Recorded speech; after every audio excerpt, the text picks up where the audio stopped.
बघा आज आमच्याकडं काय आलंय स्पेशल एक आहे गावरान झिंगा. झिंगे.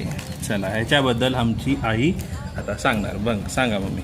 हे बघा आता आपल्या इथं किती माणसं आहेत आता. किती? आता 4 माणसं असले तर एवढे भाजायचे, घवळ पहिले भाजायचे. हे आणलंय कुठून, कोणते आहेत आत्मोराव. झिंगे? हे लाल झिंगे आहेत. हे त्याला म्हणतात लाल झिंगे. लाल झिंगे. बरं. आणि जे समुद्राच्या झिंग्या राहतात ते पांढऱ्या राहतात. हे नदीच्या झिंग्या आहेत. हे अच्छा, कोणत्या नदीचे?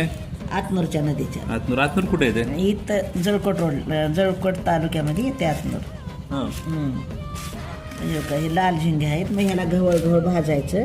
कसं भाजून घ्यायचं आणि भाजी कशी बनवायची? तव्यावर भाजायचं. तव्यावर भाजायचं असं बिना तेल टाकता.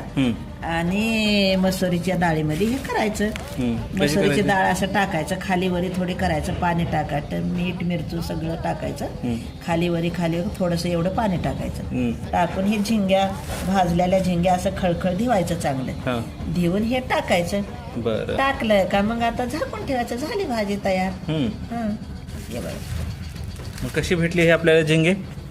हे 50 रुपयाला छटाक भेटले. 50 रुपयाला छटाक. छटाक. तर मित्रांनो तुम्ही सांगा की तुमच्या इथं हे जे लाल झिंगे आहेत असले पाणीचे हे कितीला भेटतात आणि तुम्ही हे व्हिडिओ कुठून पाहता तेही कमेंट बॉक्सवर लिहून पाठवा. तर हे असे छानसे झिंगे आहेत बघा. हे लालसर झिंगे हे बघा. बघा.